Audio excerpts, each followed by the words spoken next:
There's sports betting, and then there's Circa Las Vegas, an adults-only sports watching nirvana.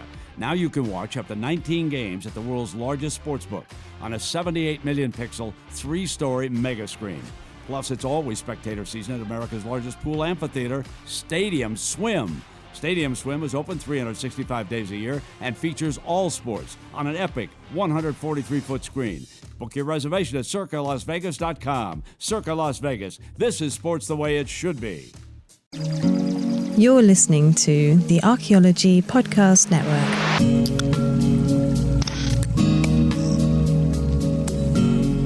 Welcome to Heritage Voices, episode 87. I'm Jessica Yaquinto, and I'm your host. And today we are talking about Nuxawiš, unwilling to give up. Before we begin, I'd like to honor and acknowledge that the lands I'm recording on today are part of the Nuxawiš, or Ute Peoples Treaty Lands, the Dinétah, and the ancestral Puebloan homeland. Today we have Maura Sullivan on the show. Maura, who uses she, her pronouns, is a linguist at heart, fascinated by everything people do with their languages, from accents to slang and dialects, but she mostly focuses this interest as a language worker for her community, Chumash or Šmuwič, in so-called Southern California. Along with being a language worker, Maura is also a craftsman and works on cords, baskets, and jewelry. She is also active in sacred lands protection and identifies as an indigenous anarchist. She is of mixed Irish-American, Chumash, and Mexican heritage, and an enrolled member of the coastal band of the Chumash Nation. For the last 6 years, she has been working on her PhD in linguistics at Tulane University in Bulbancha, New Orleans, unceded homelands of many Gulf South people, including the Atakapa, Ishak, Homa, Choctaw, and many others, and cherishes the time she was a guest here, learning how to be a better relative on someone else's homelands. So welcome to the show, Maura. Kakinalin, thank you. Haku mepchumawish, mola kakti. Kup kakinalin, hi kistipawil, hi ki aklu, hi Šmuwič. Today we're going to talk about Šmuwič language. Thank you. I love that. All right. So yeah, I'm so excited to have this conversation. We don't get to have as many language-focused guests on this podcast as I'd like. And I always heard such great things about you from my colleague who recommended you. So very excited to have this conversation. And to get us started, what got you into this field? Yeah, I mean, quite literally, I had a friend. I always love thinking about this. We were getting food in a buffet line at a at that time, it was called Department of Fish and Game in California. Now we call it Department of Fish and Wildlife. So we were in line at a buffet, and I was talking about being interested in the language. And this was 14 years ago. So in 2010, I started getting interested in language. At that time, people in my community were already kind of leading the way. And then, my really good friend, Gino Altamirano, he's also Chumash, he's Tahini from the north. And he said, oh yeah, you should do Breath of Life. You should apply for a scholarship. So Breath of Life is a gathering out of California for people like us who do not have elder speakers. And it's working with archives and recordings. Interesting. Do you mind if I ask you to explain that one a little bit more? Like the Breath of Life and how they do that? Yeah, so Breath of Life is out of Ohlone Homelands, out of UC Berkeley. And it's a big gathering really focusing on kind of the giving back or the reparations. I would consider it a reparations project because it's bringing Native people into the archival spaces to give them material, teach them how to work with archives, tell them, teach them about little lessons here and there about linguistics. And so that's really when I started learning about this thing called linguistics. So in my undergrad, I studied at UC Berkeley. I studied art history and Native American studies. And then in community college, I was always really fascinated by archaeology and anthropology. And I knew about linguistics as one of the subfields, but it just was kind of a thing that, I think this is an issue we deal with in linguistics is that most people don't even know that we're a thing. So that's when I really started learning more and hearing about more specifically the subfields of linguistics being phonetics, phonology, syntax, morphology, pragmatics and semantics are kind of like the general fields that we have. And so they were teaching us little mini lessons about, this is what the sounds are of your language. So that's phonetics. This is what the grammar is. This is how you put sentences together. That's syntax. So I just started to learn more and just kept thinking, gosh, actually, this is its own language. Linguistics is a language that I actually have to learn in order to pursue reading and learning about Chumash languages. Interesting. So from there, from this breath of life experience, what were some other major learning or like aha moments along this journey? Yeah, I like to joke that I'm like a breath of life success story because, like the atmosphere is really inspiring. I think with COVID, we lost a lot of that in-person energy you get from meeting other language workers. So I was really fortunate at that time. For a few years in a row, I was going to these gatherings. And those were times that really piqued my interest and my passion around what it takes to just bring language into my everyday life. Although in my dissertation, I did a close study of archives as well as how to make archives more accessible. I think the real jewel within that work the last 6 years has been, what does it take to inspire people to actually use their languages every day?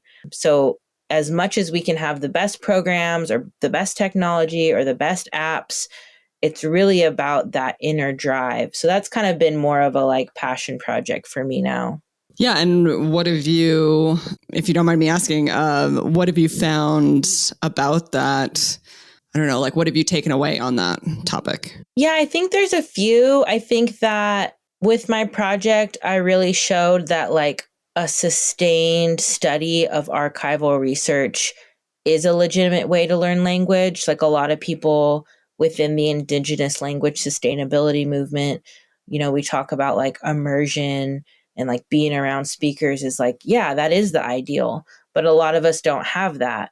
So I kind of created my own learning, really. Like I was reading these old stories and then kind of bringing my art into it. So I taught myself how to do lino cut kind of as a way to like deal with the stresses of graduate school. Before I got into art history, I almost did studio art. And so here and there, I've always just done art. And so with my lino cuts, I was actually doing like I would pick a word. So it was like kind of a long, sustained carving out, looking at the word, talking about the word. So that was really fun to me. I think that is something I definitely want to pursue more, is slow projects, not so much, in comparison to like video or audio, like doing things that are very hands-on that you have to kind of be really close with. I think that I found that to be a good way to bring in language work. Yeah, you'll definitely have to. I mean, if you're open to it, share some pictures maybe of your lino cut and how you. Yeah, totally. Yeah, I have one I use is Ushkalish, which means strength. So Ushkal means strong, but then when you add that little piece at the end, Ushkalish, it means strength. So that just playing with the language, finding cool things. I think another thing I've been really inspired by is like language buddies. So like finding a friend, or I do this a lot with my mom where we'll like exchange voice memos, or we will take pictures of things and look them up. So just finding ways to get people excited about their languages. Years ago, I started a project with some other language workers called the Language Net. I'm actually thinking of like kind of reviving it. And that was like a platform pre-Zoom where we're just using a Google Sites page and just trying to get language workers together to talk, because it can be like really lonely work when we're just in our communities. But like when we come together and get to share successes and struggles. So that side of it, I think, is another project that's always been on the back burner for me. Yeah, that's awesome. Have there been moments where you've seen like really creative solutions that some of the other language workers have done? Yeah, I mean, I got to meet the woman that worked on the Comanche language for the Predator movie. And Oh, like cool. that was like a super like exciting moment for all of us. Like she's a very long time language worker, and like that was exciting. And then I think for all of us to see like, I don't know, yeah, to see our languages out there, even though I'm not Comanche, like I was just excited to see their language out there. And then I think it also raises awareness in non-native communities that we have languages. I mean, there's so many different steps that we're trying to take in order to have like visibility and respect for our communities and our cultures that were not something in the past. And I think that's what was exciting to me about being on this podcast, to really bring a more personal side to language work that like, yeah, we're all over the world and we're all working really hard on working on our languages. Yeah. So what have been some highlights of those efforts over the years? Yeah, I think what's really on my mind, last summer in 2023, I got to go to Wales for the ICML. Awesome. Yeah, so that was the International Conference on Minoritized Languages. Can you explain what a minoritized language is? I am not familiar with that term. Yeah, so in the European context, that is the way that they describe languages that are not as robust, or maybe they are not majority languages. So English, Spanish, French. So the ICML happens every 2 years all around Europe. And I think for me, as an Indigenous North American language worker, I've always looked towards Basque, which they actually call Euskara, and Gaelic. These are really key examples of language sustainability that we look to. So being able to be there and be on site in Carmarthen, Wales, where like the whole city has majority Welsh language signage. And that was really exciting for me. And actually, I came back to California. I did a presentation with the Breath of Life community folks where I was like, are you guys interested in that? Like, what would that be like for your city to have, and it really kind of people, were here and there about it. Like some people don't really want their language out there like that. And some people do. So I think that was really just special for me. So next year, it's going to be held in Colombia, which is going to be the first time it's going to be outside of Europe. Okay. Why do you think there's that? Well, that's a bigger question maybe for another day about why it'd be the first time outside of Europe. But yeah, I mean, there was just people there that are like, I was one of the only people from North America, and I was told about it. So I did my field work at Smithsonian, and I met a woman from Isle of Man who was working on Gelk, which is the Manx language.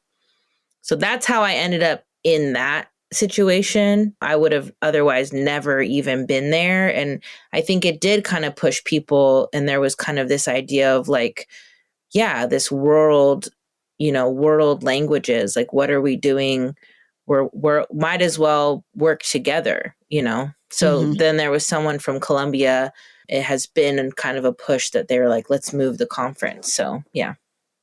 Yeah. Brings in more of that like subtler colonial element to the conversation on language. I mean, because like Romani, for example, right? Romani, Roma, like it's not necessarily that there's like a colonial aspect there. So yeah, that minoritized concept makes sense, but if they're ignoring that other element, that'd be an interesting thing. And so did you notice that there was like a difference between the conversations that were happening at that conference versus like the ones that you were having, back home or with linguists here in the US then? Yeah, I think the thing I took away from it was like infrastructure. So like on the legal or governmental basis, there's a lot more respect for language rights. Like Norway has the Norwegian Language Act. it's the legal case of Basque is very interesting because Basque speakers span Spain and France. Right. And I just have this kind of special connection to Basque because years ago I was part of a summer program to learn field methods, and the language we used was Basque. And so I've been friends with a Basque linguist for many years. And yeah, we just kind of had this affinity as ocean people too. But the legal case in France, there are no legal rights for Euskara translators in court, but in Spain they do. So it's really interesting. And then over here in the US, I think that around Mauna Kea, there was a lot of attention for the Hawaiian folks because Hawaiians were actually using Olelo Hawaiian language in the courts during some of their legal issues. And Hawaiian is an official state language of Hawaii. So state by state, things are different. In California, we're actually the most linguistically diverse area outside of Papua New Guinea. So we had over 100 languages in California. Wow. And now we have even more with folks that are here too. But so yeah, I think that coming out of Wales, I just had this whole new idea around really working more of the infrastructure. Like if we can get the state of California to actually recognize our languages as official languages of California, I think that we could start to get more support. Wow. Yeah. Since I imagine there's more support for some of the other languages in California, like some of Spanish being a prime example. Yeah. And that's kind of gone back and forth over the years. Like my father's an elementary school teacher and he was in the 90s with bilingual education for Spanish. And then they just cut it. They were like, nope, English only. So there's over the years, and that really impacts what it looks like on the ground. So yeah, I think that going to Wales really helped me push thinking about these different things. Like you can do as much as you want with your language program, but if you don't have these larger groups or governmental support around it, I just really saw it in a different way. So that was really exciting. And then I also got to tour a Welsh immersion school. So that was, that they have these out here around different tribal communities as well. But just being able to go there and see what they were doing, it's a lot more open there. Like you don't have to be like Welsh to learn the language. It's the official language of that area. And so that's also different too, because in Native communities, everyone's different, but there is kind of an insider-outsider feeling sometimes, which is totally valid. Like we come from a history of not being able to speak our languages. I understand why people feel sensitive around it, but it pushed my understanding around like, what would it look like if actually like everyone had to take a native language in high school and not Spanish, so just these little things that I don't know, things could look very different. Right. Wow. Okay. On that thought, with planting those seeds in everyone's minds, we're going to take our first break point and we will be right back. America's favorite place to watch football is Stadium Swim. Located at the Circa Resort and Casino in Las Vegas. Catch all the biggest games at a viewing experience built for sports fans. Chill in one of our 6 pools on 3 different levels for a perfect view of our massive screen. Touchdown! Plenty of seating options from cozy day beds to private, temperature-controlled cabanas. Stadium Swim. Book your spot today at circalasvegas.com. Save on O'Reilly Brake Parts Cleaner. Get 2 cans of O'Reilly Brake Parts Cleaner for just $8. Valid in-store only at O'Reilly Auto Parts. O'Reilly Auto Parts. When you need mealtime inspiration, it's worth shopping Baker's, where you'll find over 30,000 mouth-watering choices that excite your inner foodie. And no matter what tasty choice you make, you'll enjoy our everyday low prices, plus extra ways to save, like digital coupons worth over $600 each week. You can also save up to $1 off per gallon at the pump with fuel points. More savings and more inspiring flavors make shopping Baker's worth it every time. Baker's, fresh for everyone. Fuel restrictions apply. All right. Okay. So we're back and let's dive back into talking about this language work. So I want to hear a little bit more about some of the work that you've done in language work. Could you talk about maybe like a project that you felt like was a creative way of working on this topic? Yeah. Ki ekwel Ekwelish hi kiki aklu Šmuwič. We make things with our language. So, for me, it's important to try to keep reminding myself to put the language out there more, like even in spaces like this where most people probably won't understand, but it's really about just getting it out there. So I've made a few things that were for our community only. A lot of people kind of feel sometimes sensitive about sharing our languages on the internet. And especially now with the rise of like AI and chat GPT, like mining. And I think that we were good to be careful with that in the last 10 years. But I still want to be able to use technology and internet platforms because that's where people are at. I got to look at, this is where my community's at. They're on Facebook, they're on Instagram, they're on TikTok, right? I'm like resisting getting part of TikTok, but I might finally pay.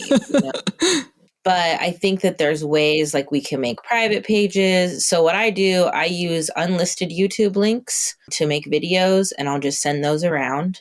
So I'm using YouTube, but it's one step away from being a public thing that's out there for everyone. And then the other thing I'm really excited about, I was able to do. So I'm working on my dissertation. And for most people, that's just like a written document, that's it. But I was able to put in there that I wanted to do multimedia. So they approved of that. And one of my committee members, he actually has a radio show called American Roots, Dr. Nick Spitzer. So I feel really fortunate that like the program at Tulane has really just held me and supported me to like be super creative and be able to do things. And I think that really speaks to like, I'm dealing with a problem that needs creativity as a response. Language loss in our communities is a long history, and we're going to have to be really creative and innovative to help solve that. So I created a community-only podcast. I call it Saksutmu, which means to learn. And I have 2 episodes so far, and that goes out to a list of about 70 emails that I have of Chumash folks. And that started as a newsletter, a written newsletter. And then one day I just was like, you know what? I'm just going to record myself talking. So that is an area of like definite future growth for me. I'm really excited to keep working on that and like maybe doing small 10 or 15 minute language lessons, or just share a little concept or read a story, and then posting that on Google Drive. It's accessible, but again, it's one step away. It's not really on, wherever you get your podcasts. So that's another interesting thing I hope people can pick up on or use for their communities. Yeah, that's awesome. Yeah, I'm like, the wheels are spinning in my head. I'm like, interesting. Cool. That's a good idea. Yeah. And I think it's sad because it's like, unfortunately, the reason that we are so protective, especially around our medicine knowledge, like anthropology and linguistics are disciplines, and archaeology that are inherently extractive, right? Historically extractive. Right. So one chapter of my dissertation and kind of this idea I've been rolling around with is this idea of renegotiating consent. We need to really build back. We've been taken from for so long. We really have to build back in these ways to say, actually, no, this is only for us. And when I say there's real implications, it's like we have certain, plant medicines that will make you go crazy. And I've actually seen people if I had to deal with people online posting about it, making it seem cool. These are non-native people. Right. And sure, yeah, it's a free country. Like, do whatever you want. But most people that I know are trying to live more in, a respectful way. And yeah, for me, it's like, these are really serious things that, like, when I'm in the archives and I'm working on archival stories, not all of that is going to be out for everyone to see. And that's just, those are the decisions that we have to make as Native people who are choosing to go into these institutional spaces or disciplines. And yeah, being able to get our voices out there and yeah, get people to maybe think about some things that they're doing with their research. So that's kind of also some of the stuff I've been doing that I think definitely comes from my work in like activism and land defense and movement work, really bringing those ethics back into the academic space and really challenging some of these like norms and practices that have been going on in academia that, have been changing and that continue to need to change.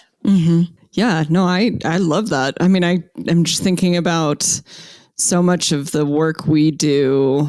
I feel like lately, one of the things that has really stood out to me is that one of the biggest benefit to the kind of work we do is that it provides the opportunity for elders to like get out on the landscape and really have somebody who's like listening and showing respect and all of those things, and how much that can really mean to the elders. And so many of them are wanting their language to get passed down and, wanting to share with future generations and sitting in, like elders committees or things like that, talking about this stuff, but not really knowing like how to do it. And it just seems like, yeah, if somebody put a microphone in that room and like did a closed group where it was only available to like members of that tribe, like how much they would, I think, really get a lot from that. And then also, the younger generation, where I feel like the elders a lot of times feel like they don't necessarily care, but like when you go talk to the younger generation, like they don't feel like they have access to the elders or the language, or don't feel comfortable asking questions, or all of these different things. So it really does seem like a great solution that like everybody could benefit from. Yeah, and I think some of that can be cultural or family stuff where it's like, I'm like, yeah, we should all be able to ask questions, but it's like the way that we learn in family structures and community structures, like, I don't know. So I think that there's something there too, that like, that actually might be like a deference to elders and like, but yeah, creating spaces where like young people can ask questions, yeah, maybe among themselves or with like an appointed elder or something. But so I think that's also just, we're humans and things are messy and like it's dynamic, but like, I think that at this point we have to do like as much as we can to try to do something. And I'm thinking too, a later question that we were going to discuss, but it feels pertinent now, which is that like, what are things I wished people knew working with communities, tribes, and descendants? And it's like, yeah, I think for me, especially for academics that are working on someone else's homelands, and especially I've ran into linguists who work on some like little aspect of some language or some theory, like they don't think that they quote unquote work on native language. And I guess I would hope in general in academia that people are taking a look at where they are, whose land they're on, and really not only making sure that they're like giving the product of the work back to the community that they work with, but being creative. And like, I know people talk about how stressful it is to be an academic and there's all this work to do and try to get tenure and, but it's like, really getting people to also just think about, what are you doing to give back to, like answering the harm that was done through removal and kicking people off their homelands. And especially like a lot of the US universities were established with something called land grant institutions, and really looking at that and just really thinking about it's an ongoing process of giving back. And if you're not giving back now, get together with some people, put your heads together and figure out ways that you can plug into giving back more to whose land you're on. Yeah. And I mean, thinking about it in that way, it's one of the things that you've talked about, and for very good reason, is, that language can be very sensitive, for lots of reasons. And then giving back, like, is there a way that you have found that someone has like successfully done something that involves giving back related to language? That's a really hard question, I know. Yeah, I think of it in a more abstract way. Like, I don't think of it as an actual product to give back. I think it's like zooming out, and like, even if it means that you're like changing the way that your university or your program engages with local folks, or, I was really interesting. I was very lucky when I was at Smithsonian that the British Museum actually returned the Benin bronzes, which started this kind of ripple effect that then the Smithsonian also returned a different set of Benin bronzes and created a program called Ethical Returns. So to me, it was really fascinating to think of like, and I couldn't really address it because my dissertation was like, it was related, but you can only do so much in a dissertation.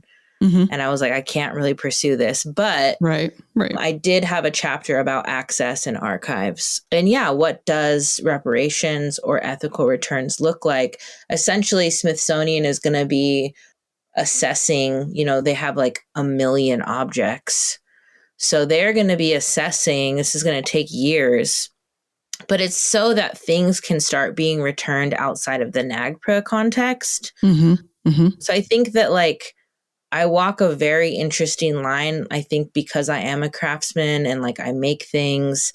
And yeah, there's this deep longing to return things. When I went to Wales, I also got to go to the British Museum. And that was a really big deal. It was like, they have our cultural belongings. Also, language has power, right? So like in the institutional context, people call them objects.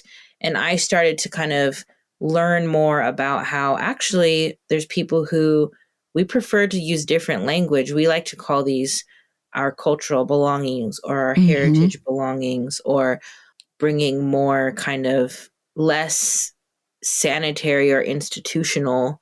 So that's a really big project. And when it comes to linguistics and archives and stories and language, which is abstract, I'm really pushing for some kind of plan around the Smithsonian and other institutions really allocating more funds to language workers. And some tribes do want the actual products back. They want the notes back.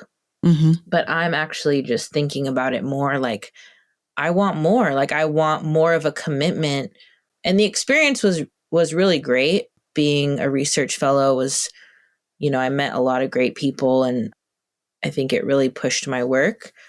But at the same time, I will always hold a space to like remain critical of these institutions who've essentially made money off of our communities for hundreds of years. Yeah. And so, okay, that is one thing I'd be really curious to ask you about with your background. Like, you gave a really good example of objects versus belongings. Have there been other words that you've really noticed that you feel like you'd like to see people use differently, or, use different words or whatever that you've seen that are common that you're uncomfortable with?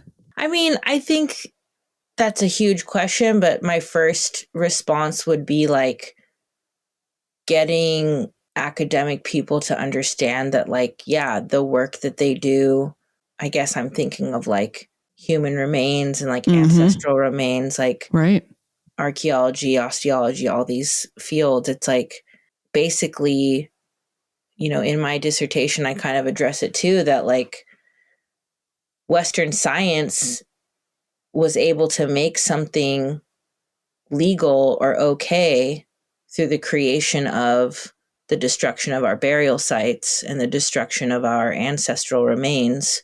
They created like a legally sanctioned way to do something that's absolutely immoral and unethical. Right.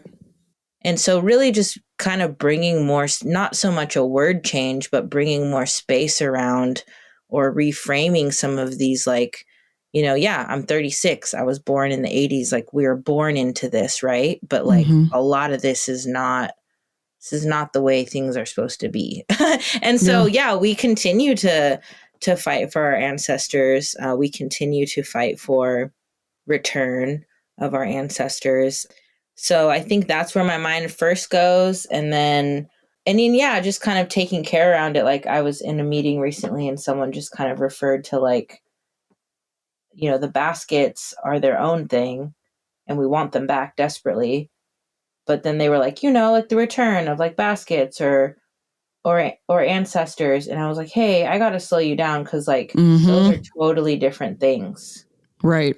And the weight of that. And when you bring that into this meeting, like, like that. So yeah, to me, like, and when people talk about like content warnings or trigger warnings, like that totally changes the tone of a meeting for me. I have to like take a step back now and like, this is not just a conversation piece for me. Like, this is real. Like, we're really desperately trying to like repair these things that were done to our ancestors, you know?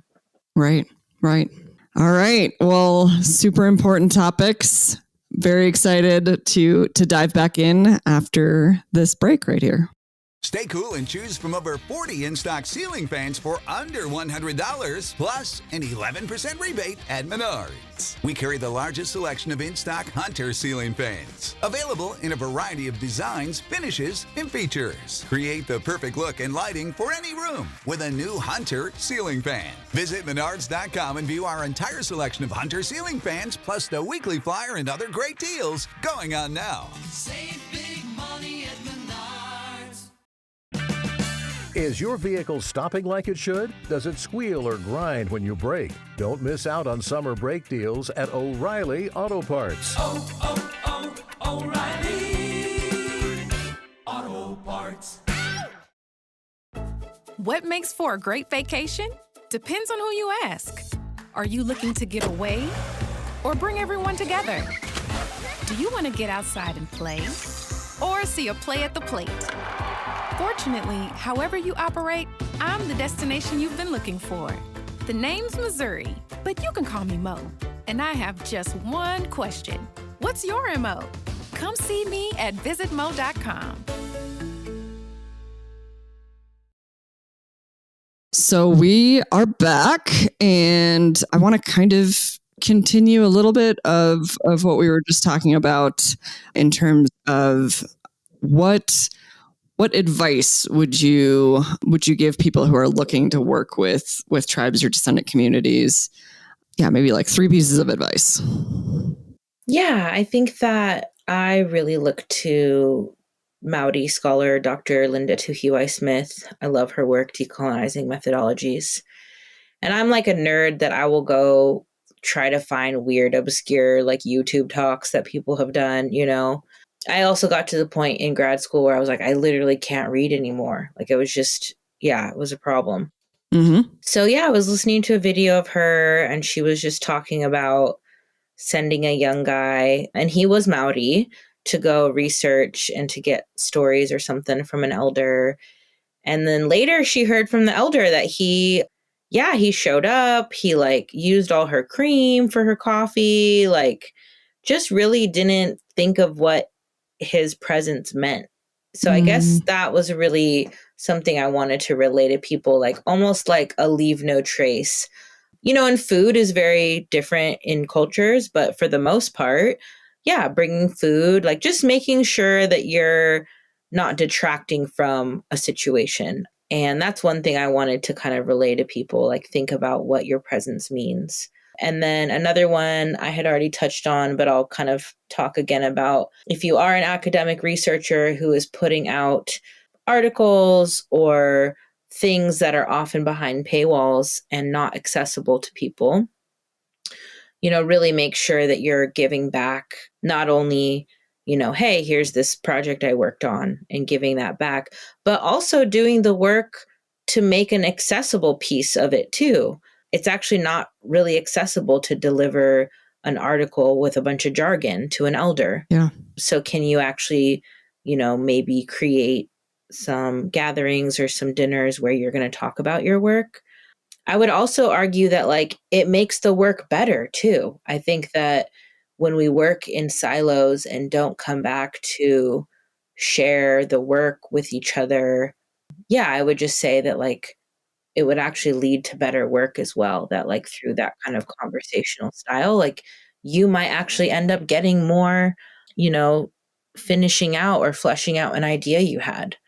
And then another thing, I'm not really sure if I have 3 exactly, but those are just really big ones for me. And just, I think the third one I had thought of was like, remember you're a guest, like even if you're native too, if you're not from a community, really just being aware of like, and really deferring to people that like you might have lived there for a while, but like there will always be a part of that you won't really understand because you're not from there. And just really making sure to like, be a good guest and play nice with people and not play nice, but just like get along and like be a good relative. That's basically all 3 of those was be a good relative. Yeah. No, and I love that idea of, not just sending, an article or something back, but like hosting a community dinner and talking about your work and having it be a little bit more interactive and things like that. That's a really good idea. All right. Okay. So where would you like to see the field go? Yeah, I think that this question was really interesting for me because I felt like I really do stand at the crossroads of linguistics and language work, which sometimes overlap and sometimes don't. So I think I have like comments that are towards linguistics more than comments that are towards language workers more. But I think in general, I just want to see people, coming off of the last question, like people making more of an effort to share their work, to have there be more gatherings that are not just academic or not just language workers, but like the crossover of the two. One that I can think of is like CoLang, which happens every 2 years. It's coming up in Arizona this year. And it started as a very like non-natives who work on native language. And it's now kind of transitioned to a lot more native folks like myself who are actually linguists as well, who are working on our languages. So I just think that like, that cross fertilization is just really powerful. And for language workers and native people, I think what I want to see for us in the future is more awareness and respect about our languages. And I guess that also what I mean is that I want more resources for us. I want people to write us into grants more. Yeah, it's just really, really tiring. I think a lot of the work I do is like reminding people we're here. And then it's like, oh, we already put this grant in. And it's like, so I just wish more people, and I wish more people would like advocate for us when we're not in the room. So I really hope people can like be that, ally or accomplice, whatever word you want to say, that's like, hey, have you checked in with those people?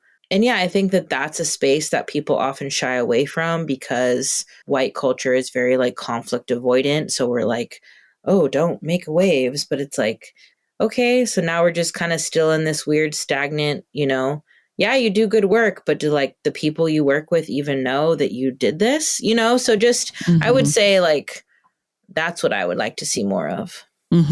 So I'm a cultural anthropologist. I don't know the difference here. Can you explain more the difference between linguistics and language work? Yeah, I think while a lot of Indigenous folks have studied linguistics, I see linguistics, I've always felt like an outsider. So linguistics feels, you know, it's technically the study of language and languages. So those are different things. Like language with a little L is actually the human capacity to communicate and have language, whereas languages are the different ones that we speak. So these are like two different things. And then language work, that is the work that we do in our communities to revitalize and sustain and work on our languages, the promotion of, you know, Indigenous languages, or when we were talking about the world context of like they call minoritized languages. So I see them as like overlapping, but I also see that oftentimes language work is a more community driven thing, less academic, and whereas linguistics is more like, you know, but I don't know. I think that people like me are kind of like blurring the lines a lot, and that's good. Yeah. So it's applied essentially, like in a way, like when I think of and there's a whole field called applied linguistics too. Is that, so would you say, is that different than language work? Yeah, I think about a resource I'd love to link in the show notes from Daryl Kipp, who's a Blackfeet language activist from Montana, who's since passed away. He's very famous. He had a school called Cutswood School, and he has a little essay he wrote called Encouragement, and it's a longer title, but that's the basic title, Encouragement and Insight for Language Workers. And I bring him up because for me, language work is also like a political orientation. So whereas linguistics was the field that I studied to learn more, I think language work is like an actual ethic or philosophy that I have that like, what can I do to teach myself, my family, and my friends, and my community, and more particularly children. So Daryl Kipp's whole philosophy was like, he's super rad. And as a cultural anthropologist, you should totally read it. But one of the big takeaways is like, don't ask for permission. Just do your language now. And then the other thing is like how your proof will be how many children are speaking the language. So those are kind of, when I talk about the future of where this is going, you know, that is kind of what I'm trying to figure out, is how to create some opportunities for children to speak our language more.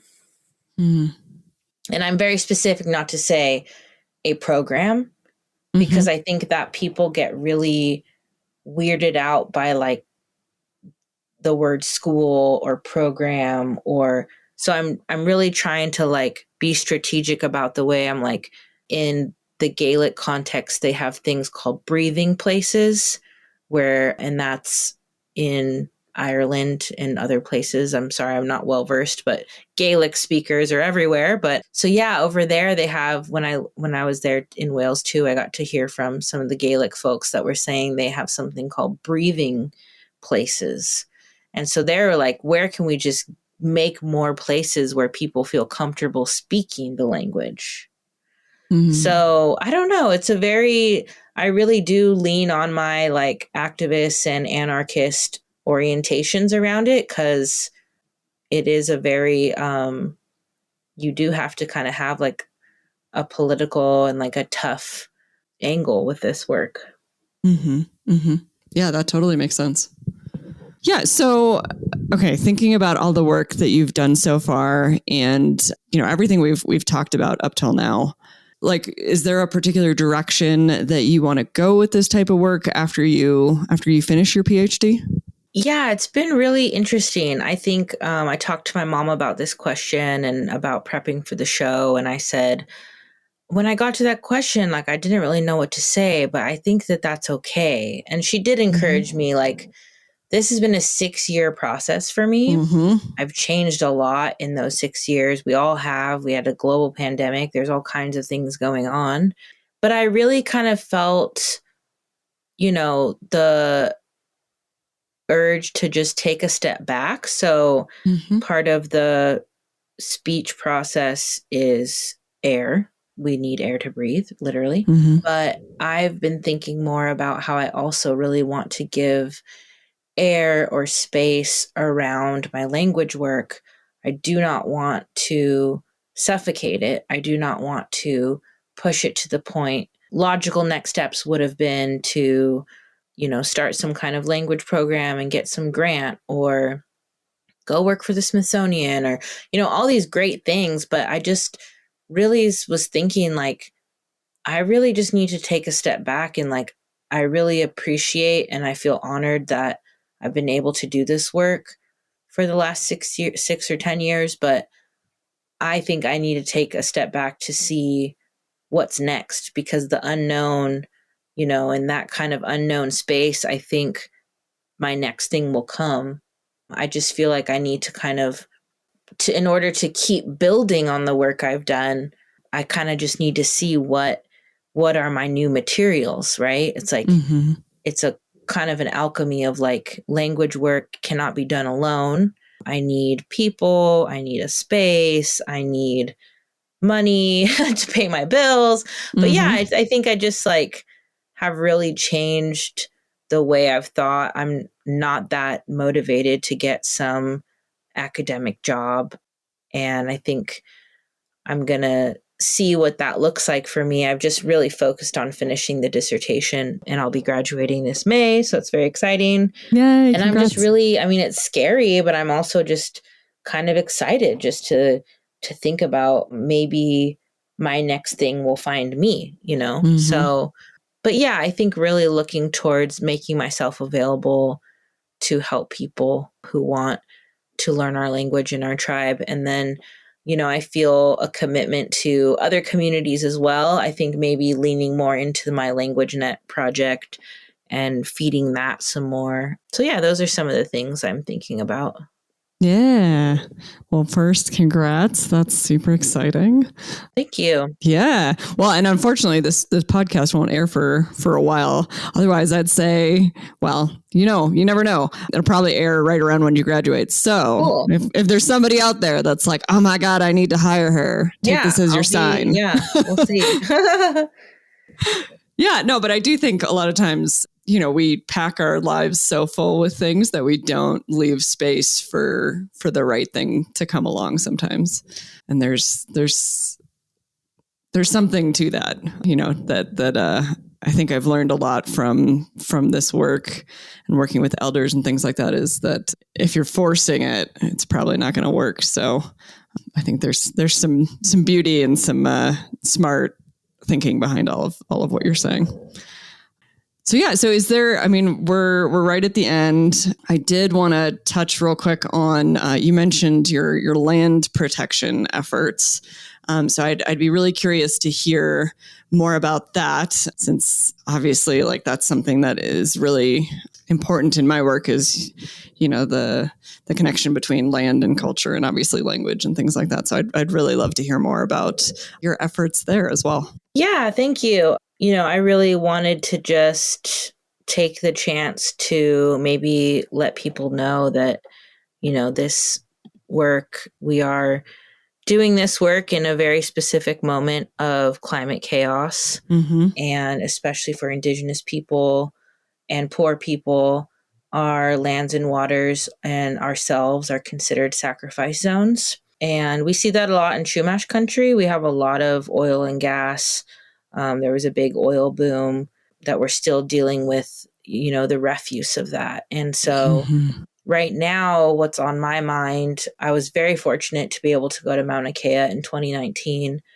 And that really changed my life. It really showed me that land defense is something connected to prayer and ceremony. And it really helped guide me on that path of getting involved in land defense. And right now, what's on my mind is the Mountain Valley Pipeline, which is going through West Virginia and other parts of that area of the so-called U.S. This pipeline was pretty much going to not happen. And then in 2023, Joe Manchin was able to push Congress to bypass a bunch of EPA and like really serious laws that are in place to protect our land and water. And they're totally bypassing all of that. So I would just hope people, if you've never heard of that, you can go check them out on all different platforms. They're called Appalachians Against Pipelines. And yeah, this next couple months is a really serious time. So if you're at all in that area and you want to go try to plug in and help them, or even just keeping track of it, because we're also seeing a rise in repression from the state. So people are being arrested and held without bond or with huge bail fines. So even if people are out there who are just keeping track of like our rights as people to protest, it's a really scary time right now. So I think we saw, back in 2016 with No DAPL, that was a really big, indigenous land movement, but people all over are constantly fighting to protect our land and water. So it's something that I feel really, I feel blessed to be part of it, but I also feel like I think that it is something that is about survival and moving forward too. Like, what are we going to do in the next 5 to 10 years? Like, things are pretty dire. And so that's kind of something that came across my path and I got to meet so many cool people too, and I got to talk about language work with them. So I think we feel really fortunate that I feel like that came into my life at a time where I'm glad that it helped me stay grounded in the academic space, because I think that I would have been a little more lost if I didn't have those kind of values to fall back on. Yeah, absolutely. All right. Well, we're at the end of our time. Is there any last, I'm going to explode if I don't get this one last thing out? Sure. No he alapai ki alkinalin hi kitipawil hi Šmuwič kush ich ish kish tipawil wash hi aklu. I'm grateful and thank you for letting me talk about our language. It makes me happy that us two, we got to share this time and get to talk about language work and all the good things that come with it. Yes, thank you so much. I learned so much. I mean, like I said, I don't have as much of a background in linguistic, anthropology, language work, all of these things as I would like to have. And so I personally learned a lot. I'm sure our listeners learned a huge amount. And I'm just really, really grateful to you for taking the time to come on. So thank you. Thank you.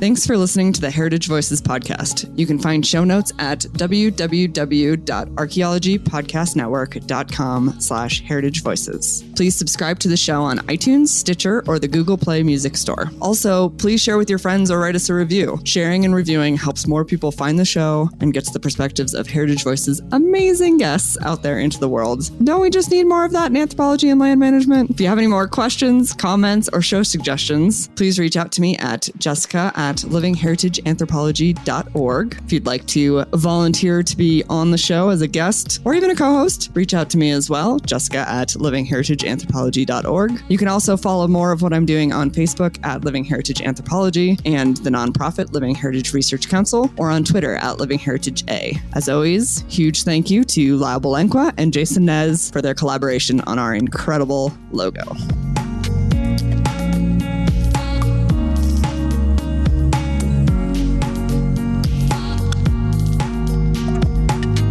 This episode was produced by Chris Webster from his RV traveling the United States, Tristan Boyle in Scotland, DigTech LLC, Cultural Media, and the Archaeology Podcast Network, and was edited by Rachel Roden. This has been a presentation of the Archaeology Podcast Network. Visit us on the web for show notes and other podcasts at www.archpodnet.com. Contact us at chris@archaeologypodcastnetwork.com.